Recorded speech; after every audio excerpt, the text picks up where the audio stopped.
The Jem'Hadar monitoring station shuddered as Prylar slammed his scaly fist into the humming control panel, the cloaked surveillance ship rocking in Earth's atmosphere. The screens flickered with footage of the human engineer, Ralph Clark, hunched over a glowing propulsion core in a cavernous underground lab. 6 months ago, the Jem'Hadar Science Division had discovered an encrypted data stream broadcasting from Earth, filled with schematics for an experimental faster-than-light drive. It should have been impossible. The finest Jem'Hadar physicists had proven that FTL travel violated the laws of the universe. The primitive apes crawling over that spinning blue marble didn't even have fusion reactors, let alone the ability to breach the light-speed barrier. Prylar had laughed when the Jem'Hadar High Command ordered him to monitor the human research project. Then the humans had cracked the quantum field fluctuation problem and the exotic matter containment problem, and a half-dozen other hurdles that the Jem'Hadar had deemed unsolvable for centuries. The human engineer, Ralph, was now installing the FTL drive on a sleek silver prototype ship in an underground hangar.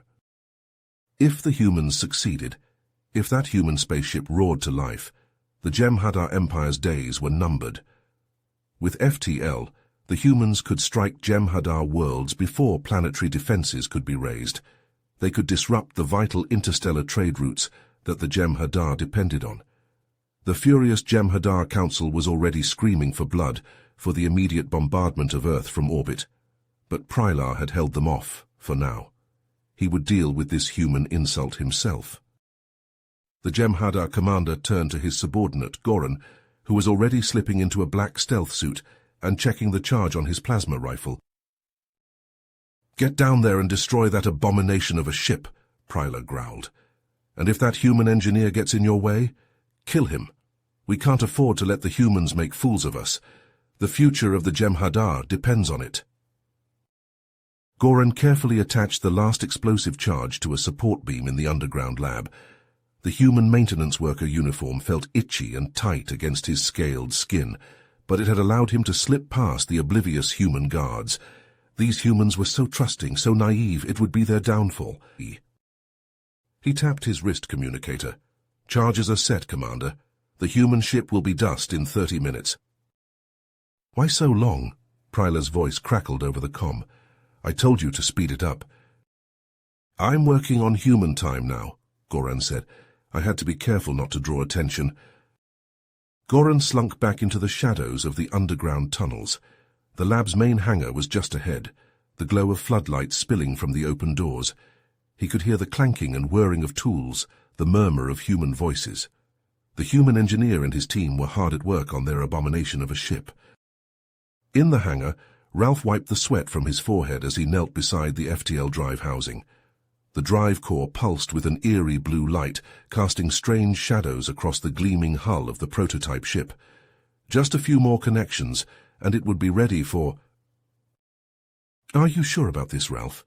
Dr. Michael Turner, Ralph's grey-haired colleague, peered at the drive schematics on a nearby monitor. "These power fluctuations... I don't like it. We've never tested the drive under these conditions. The quantum field could collapse. We could rip a hole in space-time." Ralph waved off Michael's concerns. "You worry too much, Mikey. I've run the simulations 1,000 times. It'll work. It has to work." "No buts. We've come too far to turn back now. The drive is ready. The ship is ready. We can't afford to waste any more time." Michael checked his tablet, his face illuminated by the device's glow. "Main power is out. Backup generators aren't responding. Something's wrong." Ralph's heart raced as he fumbled for a flashlight. This couldn't be happening, not now. They were so close. A muffled boom echoed from somewhere deep within the facility, followed by another, and another. The ground shook beneath their feet. Alarms blared in the distance. Ralph and Michael exchanged a look of growing horror as they heard the sound of heavy footsteps approaching the hangar doors. Footsteps that didn't sound human. Ralph's hand tightened around the wrench in his hand. They weren't alone. Ralph's heart pounded in his chest as he slammed his hand against the control panel, the heavy hangar doors groaning as they slowly sealed shut. Michael's fingers flew across the keyboard, activating the emergency lockdown protocol. Red warning lights flashed, and a blaring alarm filled the air. "The prototype security systems are still online," Michael shouted over the noise. "We've got a force field and Ares, the AI defense system." Ralph nodded, his focus never leaving the FTL drive. They could hear the commandos outside the hangar, the sound of explosive charges being set. Time was running out. The AI's response was immediate. 6 armed intruders detected, threat level high, initiating countermeasures. The explosive charges detonated, the hangar doors blasting inward with a deafening boom. Smoke and debris filled the air. Through the haze, Ralph could make out 6 heavily armed Gem Hadar commandos, led by a menacing figure in a black stealth suit. Ares's automated turrets emerged from the walls, opening fire on the intruders. The commandos scattered, taking cover behind crates and equipment. "Now's our chance," Ralph yelled, grabbing Michael's arm. They raced towards the prototype spacecraft, laser blasts whizzing past their heads. They leaped into the airlock, slamming the door shut behind them. In the cockpit, Ralph's fingers danced across the controls, initiating the startup sequence. The engines hummed to life, the spacecraft shuddering as it powered up. Outside, the commandos destroyed the last of the turrets, their weapons now focused on the force field surrounding the spacecraft. The field flickered and wavered under the sustained assault, growing weaker by the second. Ralph gripped the controls, his knuckles white. They were so close, but the force field wouldn't hold much longer. The Gem Hadar were closing in, their shadows looming through the weakening barrier. Come on," Ralph muttered through gritted teeth, watching the FTL drive's power levels rise. They needed more time, just a little more time. The force field crackled and sparked, on the verge of collapse. The Gem Hadar commandos advanced, their weapons aimed directly at the cockpit. Ralph could see the cold determination in their eyes, the ruthless intent. They would stop at nothing to destroy the prototype and kill anyone who stood in their way. Ralph's hand hovered over the FTL controls, the drive's power levels nearing maximum. Michael watched the force field indicator, the bar blinking red in warning. It was now or never. The force field shattered with a final burst of energy, the Gem Hadar commandos rushing forward, their weapons firing. Ralph slammed his hand down on the FTL controls, the drive engaging with a blinding flash of light. The spacecraft lurched forward, the stars outside the cockpit blurring into streaks of white. Goran roared in fury as the prototype spacecraft vanished into the depths of space, the FTL drive carrying it far beyond the reach of the Gem Hadar. Ralph and Michael were gone, the groundbreaking technology slipping through his grasp. The failure burned in his chest, a bitter taste in his mouth. Pryler's voice crackled over the comm, laced with barely contained rage. "Goran, report, did you destroy the human ship?" Goran stared in disbelief at the empty hangar, the acrid smell of smoke and burnt metal filling his nostrils. The human spacecraft had vanished, leaving only scorched concrete and twisted debris in its wake. The commandos lowered their weapons, their faces etched with shock and confusion. "Commander Pryler," Goran growled into his comm, his voice tight with barely contained rage. "The humans, they're gone. They activated some kind of FTL drive." In orbit, Pryler slammed his fist against the console, his eyes blazing with fury. The bridge crew flinched, their gazes fixed on their screens. "Track their trajectory," Pryler snarled. "I want every sensor, every scanner focused on finding that ship. They can't have gone far." The crew scrambled to comply, their fingers flying across the controls. Pryler's claws dug into the armrests of his command chair, his mind racing. The humans had outsmarted them, and now they possessed a technology that threatened the very foundations of the Gem Hadar Empire. Inside the prototype spacecraft, Ralph and Michael gripped the controls, their knuckles white as the vessel shuddered and bucked around them. The cockpit was awash in the eerie glow of the FTL drive, casting twisted shadows across their faces. "We've got to stabilize the quantum field," Ralph shouted over the roar of the engines. "The fluctuations are tearing the ship apart." Michael's fingers danced across the co-pilot's console, his eyes locked on the flickering displays. "The containment field is failing. We're losing cohesion." The spacecraft lurched violently, nearly throwing them from their seats. The viewport was filled with a kaleidoscope of swirling colors and distorted shapes, the stars stretched into infinite lines. Alarms blared throughout the cockpit, warning lights flashing red. Ralph's heart hammered in his chest as he fought to keep the ship on course, his mind racing through the countless simulations and calculations. "There!" he exclaimed, his voice ragged. "The field stabilizers reroute power to the secondary emitters." Michael's hands flew over the controls, his brow furrowed in concentration. The alarms faded, replaced by the steady thrum of the engines. Ralph exhaled slowly, his grip on the controls loosening. They'd bought themselves some time, but the FTL drive was far from stable. The slightest miscalculation could send them careening off course, lost forever in the vast expanse of space. In the distance, a swirling vortex of energy appeared, growing larger with each passing second. Ralph's eyes widened as he realized what it was: a wormhole, a gateway to another part of the galaxy. The spacecraft shuddered as it was caught in the wormhole's gravitational pull, the cockpit filling with a blinding white light. Ralph and Michael braced themselves, their breaths held and hearts racing, as the ship plunged headlong into the unknown.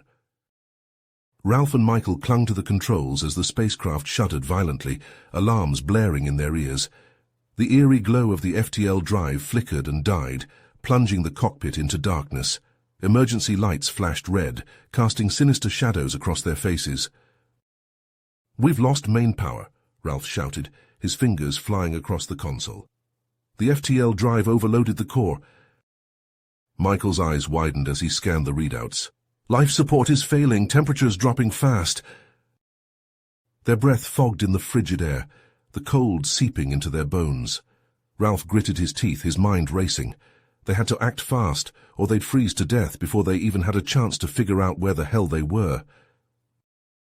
"Reroute power from the weapon systems and the comms array," Ralph ordered, his voice strained.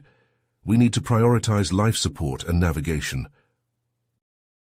Michael nodded, his fingers numb as he worked to divert the remaining power. The life support system sputtered back to life, the air growing marginally warmer. The navigation controls flickered, the screens casting an eerie glow across the cockpit. Just as they managed to stabilize the spacecraft, the FTL drive disengaged with a sickening lurch. The swirling vortex of colors and distorted shapes vanished, replaced by the inky blackness of normal space. Stars twinkled in the distance, cold and unforgiving. But their relief was short-lived. Looming before them, stretching as far as the eye could see, was a massive asteroid field. Jagged chunks of rock hurtled past the spacecraft, some as large as small moons. The proximity alarms screeched, the sound drilling into their skulls. The spacecraft lurched and spun as Ralph wove through the deadly obstacles, his knuckles white on the controls. Asteroids whizzed past, missing the hull by mere meters. The strain on the already damaged ship was immense, the metal groaning under the stress. Michael frantically worked to repair the damaged systems, his hands shaking as he spliced wires and rerouted circuits. Sparks flew from the overloaded consoles, singeing his skin. The acrid scent of burnt electronics filled the air. Suddenly, a massive impact rocked the spacecraft, sending Ralph and Michael slamming against their restraints. Alarms blared, warning lights flashing red. Sparks erupted from the control panels, smoke billowing from the damaged systems. "We've been hit," Michael cried out, coughing as the smoke filled his lungs. "Hull integrity is compromised. We're losing atmosphere." Ralph's heart raced as he checked the readouts, dread settling in his gut. The damage was severe, the spacecraft systems failing one by one. They were running out of time, their oxygen supply dwindling with each passing second. Through the cracked viewport, Ralph spotted a glimmer of hope. A nearby planet, its surface a mottled brown and green. It was their only chance of survival, a desperate gamble in the face of certain death. "We're going to attempt an emergency landing," Ralph declared, his voice grim. "It's our only shot." Michael met Ralph's gaze, fear etched into his features. He knew the odds were stacked against them, but he also knew that Ralph was their best hope of making it out of this alive. As Ralph angled the spacecraft towards the planet, the hull shuddering and groaning with every movement, Michael couldn't shake the feeling that their troubles were only just beginning. The unknown world loomed before them, a promise of salvation or damnation, and they were hurtling towards it with no way to turn back. Ralph fought to keep the battered spacecraft under control as it plummeted towards the planet's surface, the vessel shaking violently as it punched through the thin atmosphere. Beside him, Michael scanned the desolate landscape below, his face illuminated by the eerie glow of the display.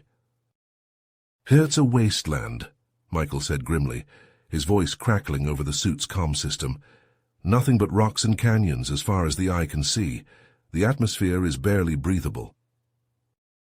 Ralph gritted his teeth, his hands white-knuckled on the controls. He spotted a relatively flat area amidst the jagged terrain and angled the spacecraft towards it. The vessel hit the ground hard, skidding across the rocky surface in a shower of sparks and debris. Ralph and Michael were thrown against their restraints as the ship lurched to a stop, teetering on the edge of a deep, shadowy chasm. For a moment, the only sound was the hiss of the cockpit's air recyclers and the ragged breathing of the two men. Then Ralph unstrapped himself and staggered to his feet, wincing as pain shot through his bruised body. "Are you all right?" he asked Michael, who was already running diagnostics on the ship's systems. "I'll live," Michael replied, his voice strained. "But the ship's in bad shape. The FTL drive is fried and we're leaking atmosphere. We've got maybe a day's worth of oxygen left." "We need to find shelter and supplies," he said, grabbing a pair of emergency packs from a storage locker, "and see if there's anything out there that can help us fix the ship." They donned their suits and stepped out onto the planet's surface, the airlock hissing shut behind them. The landscape was even more foreboding up close, the towering rock formations casting long, sinister shadows across the barren ground. The air was thin and acrid, tinged with the taste of sulfur. As they picked their way through the rocky terrain, Ralph spotted something glinting in the distance. He squinted, trying to make out the shape through the haze. "Over there," he said, pointing. "Is that a ship?" They approached cautiously, their boots crunching on the loose gravel. As they drew closer, the shape resolved into the wreckage of an ancient alien vessel, its hull twisted and scorched, half buried in the rocky soil. Strange, otherworldly glyphs were etched into the metal, hinting at a long-lost civilization. Ralph and Michael exchanged a glance, a mix of excitement and trepidation in their eyes. The derelict ship could contain valuable resources or technology, something that could help them survive on this hostile world. But there was also the risk of the unknown, of what might be lurking within the alien craft. Steeling himself, Ralph stepped forward and began to clear away the debris blocking the ship's entrance.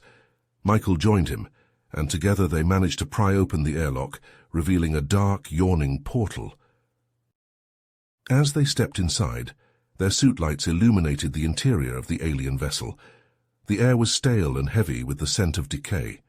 Strange, twisted corridors stretched out before them, leading deeper into the heart of the ship. Unbeknownst to Ralph and Michael, their every move was being watched by a malevolent presence, an ancient entity that had lain dormant within the ship for eons. It stirred now, sensing the intrusion of the two humans, a hunger long forgotten awakening within its consciousness. As they ventured deeper into the alien ship, Ralph and Michael were unaware of the danger that lurked in the shadows, waiting for the perfect moment to strike. The air inside the alien vessel was stale and heavy, filled with the scent of decay and ancient dust. Ralph and Michael moved cautiously through the dimly lit corridors, their suit lights casting eerie shadows on the twisted, organic-looking walls. The only sound was the faint hum of the ship's systems and the echoes of their footsteps. As they ventured deeper into the heart of the ship, the corridors began to change, becoming more sinister and foreboding. The bioluminescent panels flickered erratically, casting a sickly green glow over their surroundings. Strange, unsettling symbols etched into the walls seemed to writhe and dance in the unsteady light. Ralph and Michael reached the central chamber, their eyes drawn to the ancient pulsating device at its center. It emitted a low, menacing hum, tendrils of electricity arcing across its surface. Ralph took a step forward, entranced by the alien technology. "Ralph, be careful," Michael warned, his voice tinged with unease. "We don't know what that thing does." But Ralph didn't seem to hear him. He reached out a hand, his fingers mere inches from the device's glowing surface. As his fingertips brushed against it, a searing pain shot through his body. He cried out in agony, yanking his hand back as if he'd been burned. The device began to pulse faster, glowing brighter with each passing second. An otherworldly energy filled the chamber, making the hairs on the back of Ralph's neck stand on end. He stumbled back, his heart racing. Suddenly the walls of the chamber began to shift and transform, metal plates sliding and interlocking with a grinding screech. Ralph and Michael watched in horror as the room around them changed, hidden passages and chambers revealing themselves. Before they could react, a wall slammed down between them, separating the two men. Ralph pounded on the cold metal, shouting Michael's name, but there was no response. He was alone, trapped in a section of the ship he'd never seen before. Meanwhile, Michael found himself in a dimly lit chamber, surrounded by strange, pulsating cocoons. They lined the walls, each one roughly the size of a human body. A sickening feeling crept over him as he realized what they might contain. As he watched, one of the cocoons began to twitch and shudder. Cracks formed on its surface, a viscous fluid seeping from the fissures. Michael's heart pounded in his chest as he backed away, his eyes fixed on the cocoon. With a sickening tearing sound, the cocoon burst open, and a nightmarish creature emerged. It had razor-sharp claws and a mouth filled with jagged teeth, its skin glistening with slime. The creature let out a guttural shriek, its eyes locking onto Michael. In another part of the ship, Ralph found himself surrounded by ancient alien technology, panels and screens flickering with strange symbols. As he approached a device that resembled a mental interface, he heard a voice in his head, a whisper that seemed to come from the very walls of the ship. "Connect with us," the voice urged, its tone both enticing and sinister. "Unlock our secrets and you will have power beyond your wildest dreams." Ralph hesitated, his hand hovering over the interface. The voice grew louder, more insistent, the pressure building in his mind. He knew he should resist, that the voice couldn't be trusted, but the temptation was overwhelming. His fingers brushed against the interface, and the world around him disappeared in a blinding flash of light. Images flooded his mind, alien memories and knowledge from eons past. He saw the rise and fall of civilizations, the birth and death of stars. But beneath it all he sensed something else, a malevolent presence lurking in the depths of the ship's systems. It was ancient and hungry, and it had been waiting for someone like Ralph to set it free. Ralph hesitated, his hand hovering over the alien interface. The whispers in his mind grew more insistent, the pressure building until it was almost unbearable. He knew he should resist, that the voice couldn't be trusted, but the temptation to unlock the ship's secrets, to find a way to survive, was overwhelming. With a deep breath, Ralph placed his hand on the interface. Instantly his mind was flooded with a rush of alien thoughts and memories, a torrent of information that threatened to overwhelm him. He saw flashes of a once great civilization, of towering cities and advanced technology. But beneath it all there was a darkness, a malevolent presence that had brought ruin to their world. As Ralph delved deeper into the ship's history, he began to understand the true nature of the Void Wraith. It was a parasitic entity, an ancient horror that had ravaged countless worlds, feeding on the life force of entire civilizations. The ship had been built as a prison, a last-ditch effort to contain the Void Wraith and prevent it from spreading its corruption across the galaxy. But now, as Ralph watched in growing horror, the Void Wraith began to assert control over the ship's systems. The walls shifted and twisted, the corridors rearranging themselves into a nightmarish labyrinth. The air grew thick and heavy, filled with a sense of dread and despair. In another part of the ship, Michael faced off against the nightmarish creature that had emerged from the cocoon. Its razor-sharp claws slashed through the air, its jagged teeth snapping at his face. Michael ducked and weaved, his heart pounding in his chest, as he searched desperately for a way to fight back. Out of the corner of his eye, he spotted a discarded alien weapon, its sleek metallic surface glinting in the eerie light. Without hesitation, he lunged for the weapon, his fingers closing around its grip just as the creature's claws raked across his back. Pain exploded through his body, but Michael gritted his teeth and spun around, bringing the weapon to bear on the beast. A searing beam of energy erupted from the weapon's muzzle, striking the creature in the chest and sending it reeling backward. As Michael pressed his advantage, Ralph's voice crackled over the ship's intercom. "Michael, listen to me," he said, his voice strained with effort. "The creature you're fighting, it's not real. It's just a manifestation of the Void Wraith's power." Michael's eyes widened as he dodged another swipe of the creature's claws. "What do you mean?" he asked, his breath coming in ragged gasps. "The Void Wraith.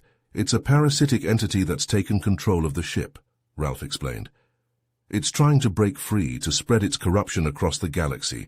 We have to find a way to contain it, to trap it back in the device that once held it prisoner."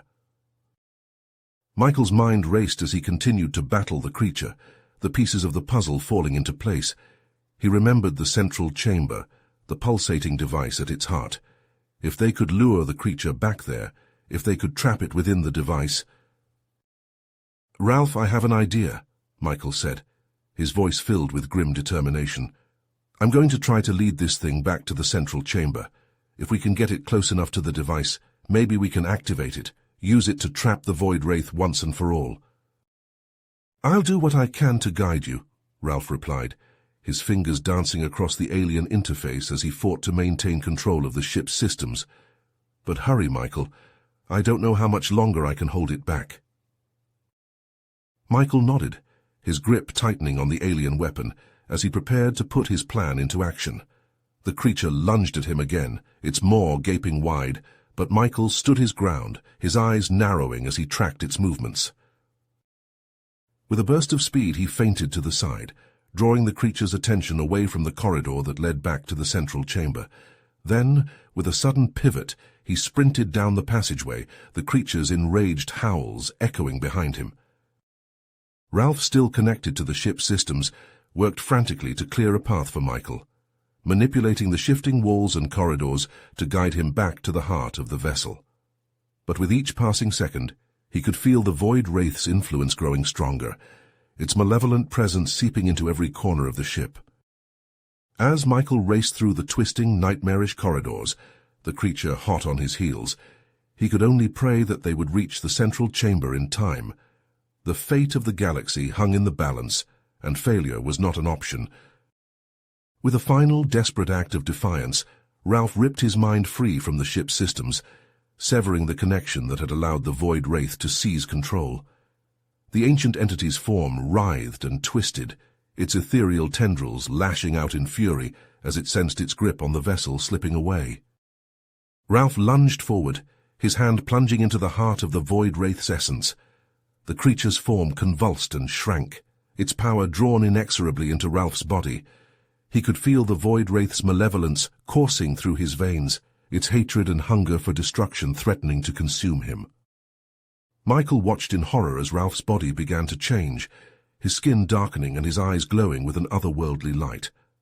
Ralph turned to face his friend, a sinister grin spreading across his face. When he spoke, his voice was no longer his own, but a twisted amalgamation of Ralph's and the Void Wraith's. "At last," Ralph hissed, his words dripping with malice, "a suitable host to carry out my plans of galactic domination. This body, this mind, will be the instrument of my ascension."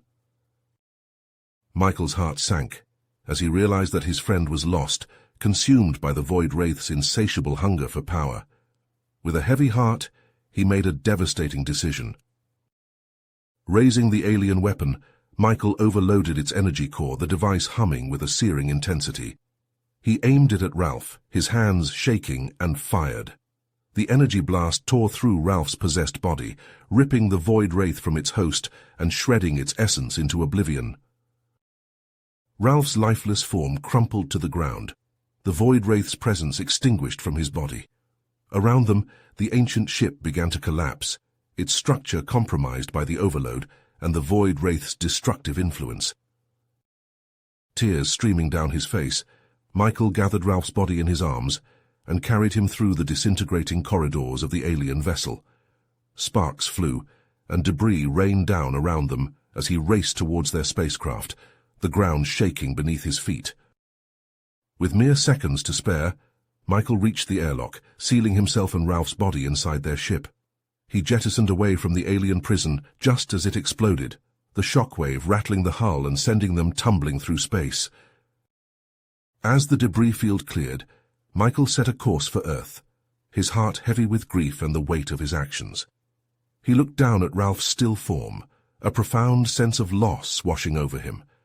They had achieved the impossible, unlocking the secrets of FTL travel, but the price they paid was too high. Michael knew that their discovery would change the course of human history, propelling their species to the stars. But as he sat in the cockpit, the vast expanse of the universe stretching out before him, he couldn't help but wonder if the cost was worth it. The sacrifice, the loss of his friend, the trauma of their ordeal, it all felt like a heavy burden to bear. The spacecraft hurtled through the void, a lone beacon of hope and tragedy amidst the infinite blackness. Michael's thoughts turned to the future, to the implications of their discovery, and to the memory of Ralph, the friend he had lost in their pursuit of the impossible. You have reached the end of the story.